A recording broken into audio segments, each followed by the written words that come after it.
A light magnitude 2.7 earthquake hit 12.2 kilometers, 8 miles, away from Anamazu, Ishikawa Ken, Japan, in the early afternoon of Sunday, July 27, 2025 at 3:22 p.m. local time, GMT+9.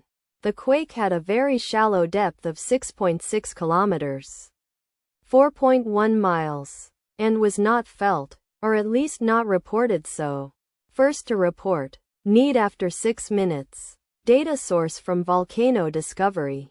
Did you feel it? Let us pray. May the earthquake that occurred not affect our brothers and sisters there. May the earthquake not happen again.